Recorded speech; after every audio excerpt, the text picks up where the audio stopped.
there's one person that I really love that he talked about in his book, and that was the best networker ever. His name is Akin. I need to remember his name now. Try and give me a second. Maybe Adam Rifkin?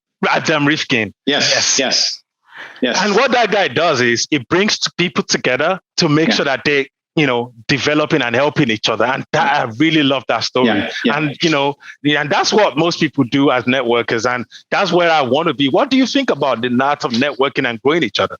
Yeah, it's extremely important. I'll give you a couple examples. But to close on Adam Rifkin first, I actually reached out to him on LinkedIn. We talked about doing this interview, and I read Give and Take Again. Here recently. I just started reading it again. Yeah. And what occurred to me, Io, is that after I left Chevron, I actually began to step away from the giver role. Mm-hmm. And I'll tell you why I did that. And I didn't realize I was doing it until I actually read the book again.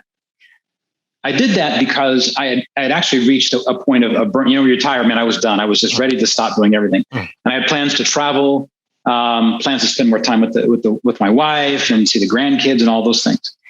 And I decided if I was going to do anything from a work perspective, then I was only going to do it from a compensation perspective. I wasn't even going to respond to people unless there was some paid consultant fee or speaking fee involved in that.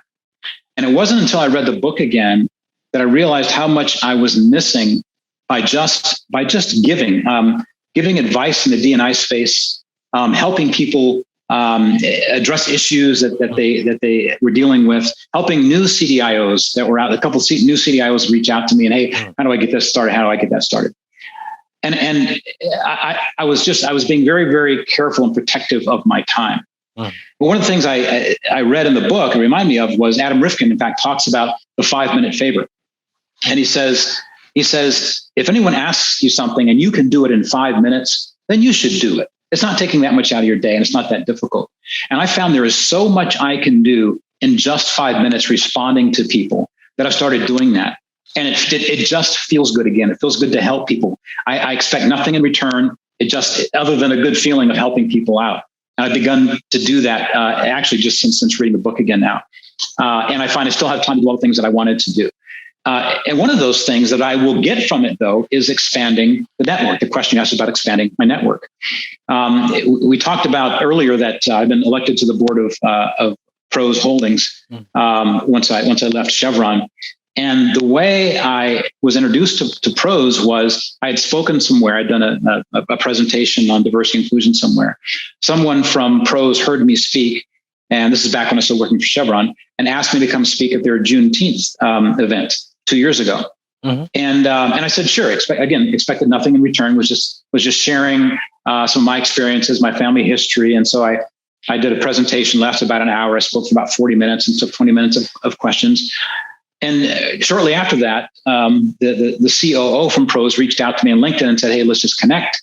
Long story short, we became friends. He donated to a charity I'm on the board of, stayed connected. And when a board seat came open, he said, hey, we need to consider Lee Jourdan for that position. Mm-hmm. So that was an example of me just giving, doing a presentation during a Juneteenth event.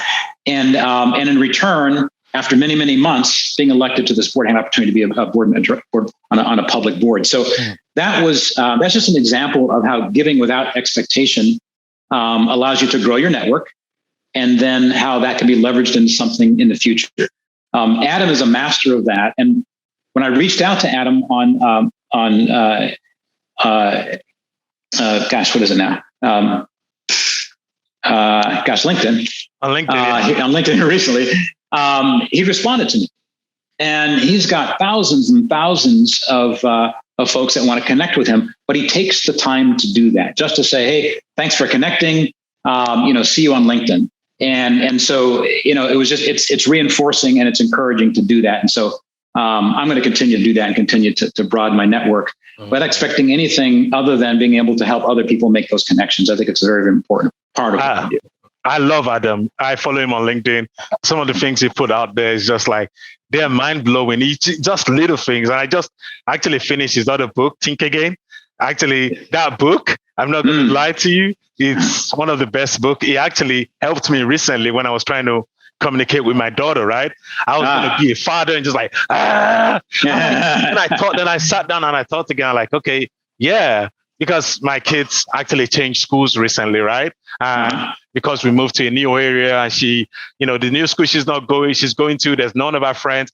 And she felt really bad that she's not going to see her friends. And I just thought about it. And, I was going to go all father and like, you need to go. What's wrong with you? Like, then I thought about it, like when I get a new job, or I feel the same way too. Like when I do the book made me think again, like, oh, yeah, I need to think this through. Then by the time I went for a walk with her, like, okay, I understand what you're going through. When I change jobs or when I do this, this happens. So that's another great book. Think again. Hey, so, what would you say so there's something I've been trying to, I want you to do, because a lot of people have asked me this question that they want me to ask you. What's the advice you would give the young professionals coming up that want to make an impact, that want to, be successful and be in the E-suite? And that's why I love the Leading in the B-suite that Rhonda and Adam is doing, is exposing me to more leaders and exposing me to what leaders did to get to where they are, right? So what people want to hear from you. What advice would you give young professionals as they're coming up in the organization? In my mind, I think it's probably too early to think about E-suite if you're a young professional just coming in. I think the most important thing you can do is be authentic. Be true to yourself, understand what it is that makes you happy at work. One of the things I think about is 60% of the time that you're awake, you're at work. Mm-hmm. It's your life, right? People don't like to say that work is life, but it is. Mm-hmm. You spend more time with your colleagues at work, particularly when you go back into the office, than you do with your family at home. So be as authentic as you can when you're at work, even when it's difficult to be that, right? That will allow you to enjoy life and find the things that you enjoy. And once you're doing the things that you enjoy, you'll gravitate towards what makes you happy. And that's the definition of success. The definition of success for everybody can't be the E-suite. There's, I don't know what the number is, 0.005% of the people that will ever make it there. Yeah. But what's important, I think, is to collaborate, is to be authentic, is to know yourself, to know what makes you happy. Those, to me, that's when you've had a successful life. When you're doing what you love, they say, right? What? You're not working. Yeah. That, to me, is the definition of success. Yeah. Oh, man, I can talk to you for days. I can talk to you all day long, because like wisdom just, expect comes out of you as you're talking. This is going to be a 3-part episode. So I'm wanting the listeners already, because, I want you to get this in bits, because these are things you need to go and take home and reflect on. Lee, man, I love you so much, and you know that, right? Love you back, man. Yeah. Thank you very much for coming on. My pleasure. Thanks for having me. I really enjoyed it. I hope people got some good little nuggets out of it, and always enjoy your stuff. Keep doing what you're doing. People are listening. People are learning. So all the best. Thank you very much, Lee. Enjoy the rest of your day, and say hello to the family. Will do. Thanks. Adios.